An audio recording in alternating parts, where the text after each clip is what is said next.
देखिए final year के बच्चों, आज हम एग्रीकल्चर इनकम के ऑब्जेक्टिव टाइप क्वेश्चन करेंगे। वो आप लिख लीजिए। निम्न में से कौन सी आय कृषि आय है? तो इसके ऑप्शन है, कृषि कार्य के लिए प्रयोग की जाने वाली भूमि के सामान गिरवी रखने से ब्याज की आय, नंबर 1। दूसरा ऑप्शन है, पाकिस्तान में स्थित कृषि भूमि से आय। तीसरा है, बाढ़ के कारण फसल नष्ट होने पर बीमा कंपनी से प्राप्त क्षतिपूर्ति की राशि। चौथा है, उच्च उत्पादकता के कारण सरकार से प्राप्त पुरस्कार। इसमें है सी, इसका आंसर है सी। कौन सा? सी, बाढ़ के कारण फसल नष्ट होने पर बीमा कंपनी से प्राप्त क्षतिपूर्ति की राशि को कृषि आय माना जाता है। नंबर 2 है, कृषि भूमि से प्राप्त किराए की आय है। ऑप्शन है, 1 कृषि आय, 2 आकस्मिक आय, तीसरा है व्यवसायिक आय, चौथा है पेशे से आय। तो कृषि भूमि से प्राप्त की आय कौन सी होती है? कृषि आय। नंबर 3, कृषि फार्म के मैनेजर को मिलने वाला वेतन, पेशे से आय, वेतन से आय, कृषि आय, पूंजी से आय।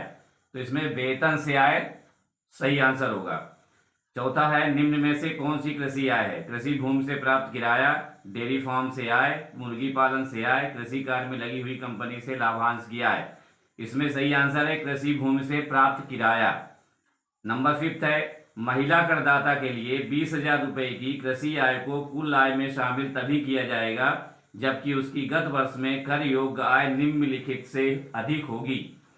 नंबर 1 है 1,35,000, नंबर 2 है 1,10,000, नंबर 3 है 2.5 लाख 2,50,000 और नंबर 4 है 2,25,000। तो इसमें सही आंसर होगा 2,50,000 से अधिक होगी तब वो कर योग्य होगी। नंबर 6 है, भारत में चाय के उत्पादन एवं निर्माण से आय का प्रतिशत भाग कृषि आय होता है। इसमें लिखेंगे 60%। आंसर ऑप्शन हम नहीं बोल पाऊंगा, 60% आंसर लिख लीजिए आप। कर की गणना करने के लिए कृषि आय को कुल आय में शामिल किया जाता है यदि कृषि आय 5,000 रुपए से अधिक हो और कुल आय कर मुक्त सीमा से अधिक हो। ये आंसर है उसका। 8 नंबर है, कर की गणना करने के लिए कृषि आय को कुल आय में शामिल किया जाता है एक व्यक्ति की। आंसर है इसका एक व्यक्ति की आय। नंबर 9, भारत में कॉफी उगाकर एवं उसको संसाधित करके बेचने से आय का प्रतिशत भाग कृषि आय होता है 75%। ये कल भी मैंने बताया था आपको, 75% है इसका आंसर।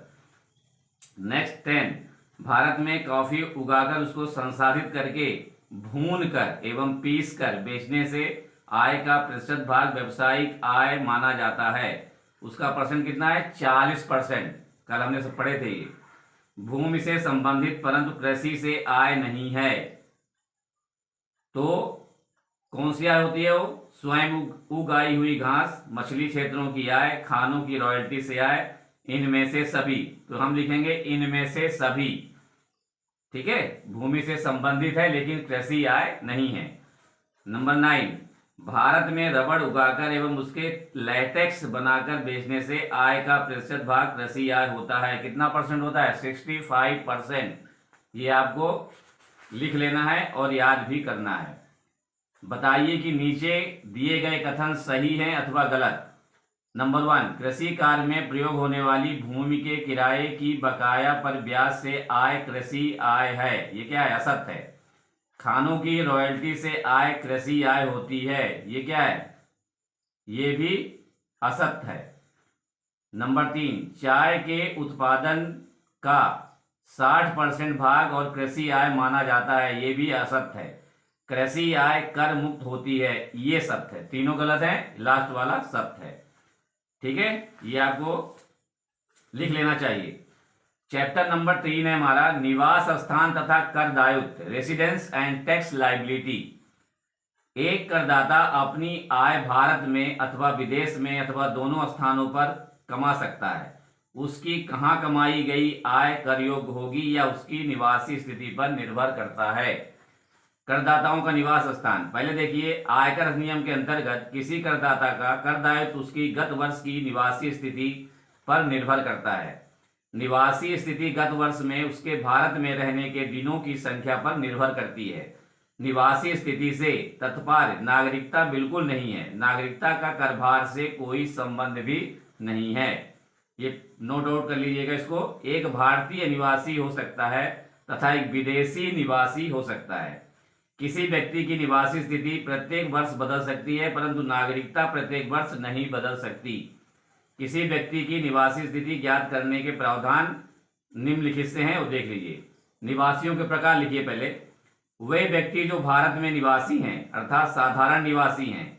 नंबर 2, वे व्यक्ति जो भारत में असाधारण निवासी हैं अर्थात साधारण निवासी नहीं है। वे व्यक्ति जो भारत में असाधारण निवासी हैं लेकिन साधारण निवासी नहीं है। नंबर 3, वे व्यक्ति जो अनिवासी हैं, persons who are non resident. निवासियों के मुख्य निम्नलिखित चार्ट हैं, निवासी, अनिवासी। निवासी में आता है साधारण निवासी और असाधारण निवासी। ये चार्ट आप बना लीजिए, मैं बना देता हूं। निवासियों के प्रकार में क्या आएगा? निवासियों के प्रकार, इसमें कितने हैं? 2 हैं। एक होता है निवासी और दूसरा होता है अनिवासी।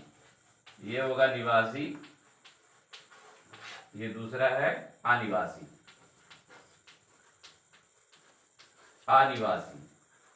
इसमें कौन है? साधारण निवासी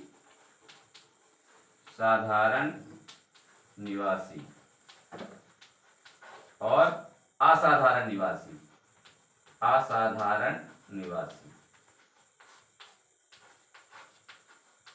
निवासी कितने प्रकार के हुए? 2, साधारण निवासी और असाधारण निवासी। तो ये आपको लिख लेना है।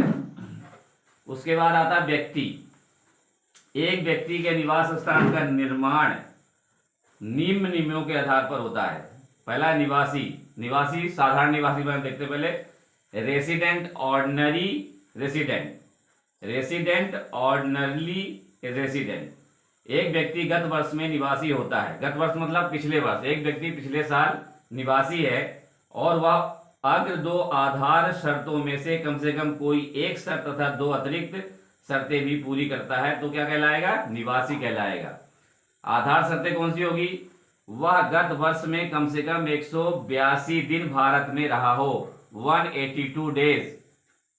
ठीक है, कितने दिन रहना चाहिए उसने भारत में? 182 दिन, कम से कम 182 दिन भारत में रहना चाहिए। नंबर 2, गत वर्ष से पूर्व के 4 वर्षों में वह कुल मिलाकर कम से कम 365 दिन भारत में रहा हो और गत वर्ष में कम से कम 60 दिन भारत में रहा हो। ये आपको नोट करना है।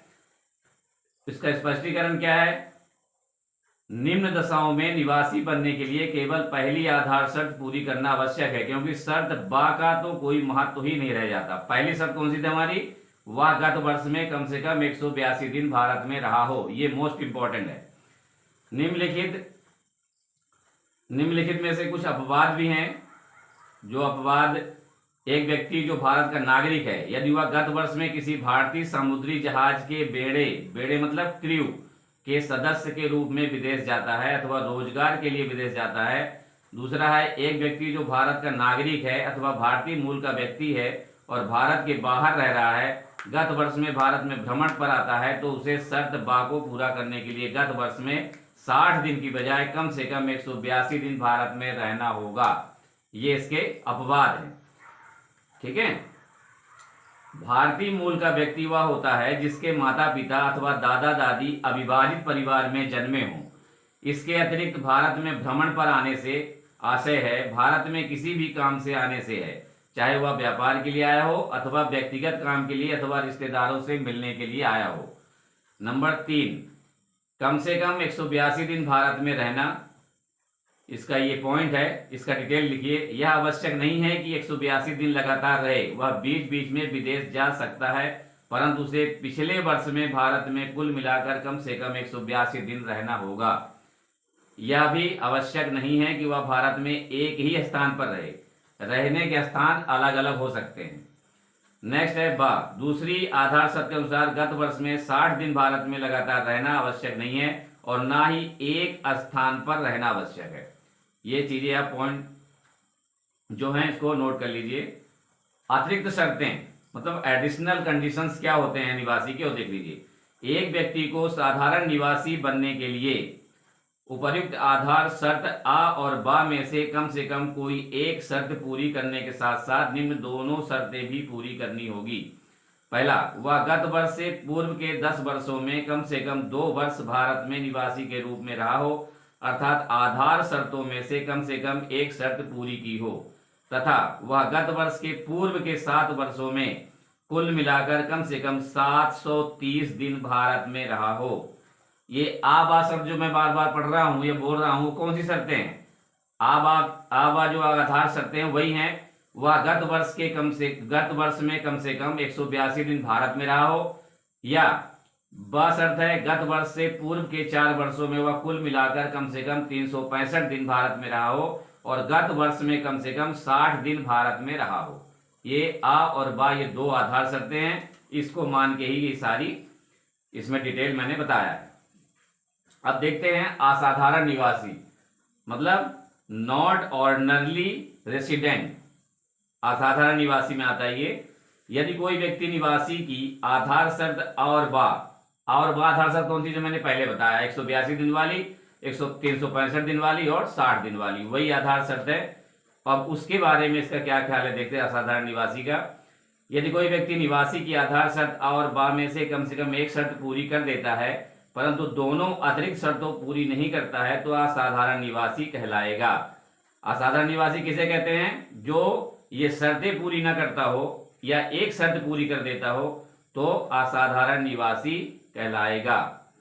इसका अभिप्राय यह है कि एक निवासी व्यक्ति को असाधारण निवासी बनने के लिए कर निर्धारण अधिकारी को संतुष्ट करना होगा कि वह गत वर्ष से पूर्व के 10 गत वर्षों में 2 वर्ष से कम भारत में निवासी के रूप में रहा था, तथा वह गत वर्ष से पूर्व के 7 गत वर्षों में कुल मिलाकर 730 दिन से कम भारत में रहा था।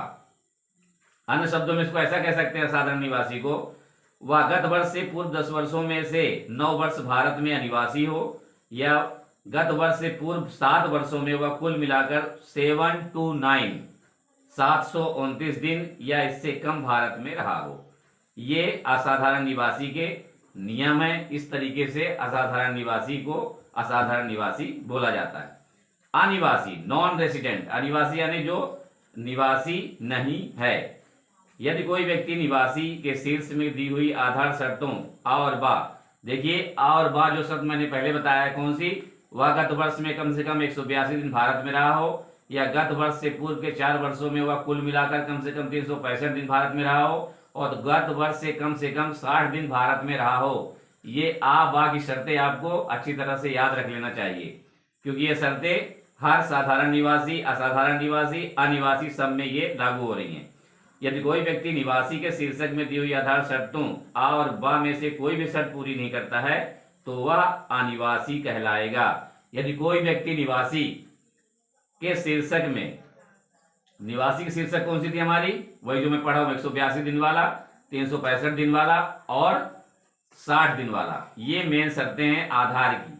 अगर इनका जो नियम है, जो टाइम दिया है, जो दिन दिया है, इस हिसाब से अगर निवासी आधार शर्तों को नहीं मानता है या पूरी नहीं करता है तो उसे हम अनिवासी कहेंगे। क्या कहेंगे? अनिवासी, नॉन रेसिडेंटल, ये नॉन रेसिडेंट कहेंगे। उदाहरण देख लीजिए, एक जर्मन व्यक्ति भारत में 15 वर्ष तक रहने के बाद मई 2016 में जर्मनी चला गया। ध्यान से देखिएगा इस क्वेश्चन को। एक जर्मन व्यक्ति भारत में 15 वर्ष तक रहने के बाद मई 2016 में जर्मनी चला गया और फिर मार्च 2019 में, ठीक है, मार्च 2019 में भारत वापस आ गया, तो 2018-19 गत वर्ष में वह भारत में 182 दिन नहीं रहा, तथा 2018-19 गत वर्ष से पूर्व के 4 वर्षों में वह कुल मिलाकर 365 दिन से अधिक भारत में रहा था, लेकिन गत वर्ष में वह 60 दिन भारत में नहीं रहा, अतः वह 2018-19 गत वर्ष के लिए अनिवासी कहलाएगा। ये नोट कर लीजिएगा आप, वर्ष के लिए अनिवासी कहलाएगा। नंबर 2, उदाहरण नंबर 2 है, एक जर्मन व्यक्ति भारत में 15 वर्ष तक रहने के बाद मार्च 2016 में जर्मनी चला गया और 30 सितंबर 2018 को भारत वापस आ गया, तो 2018-19 गत वर्ष में वह 182 दिन से अधिक भारत में रहा। ये कैलकुलेशन आप कर लीजिएगा डेट का इनका।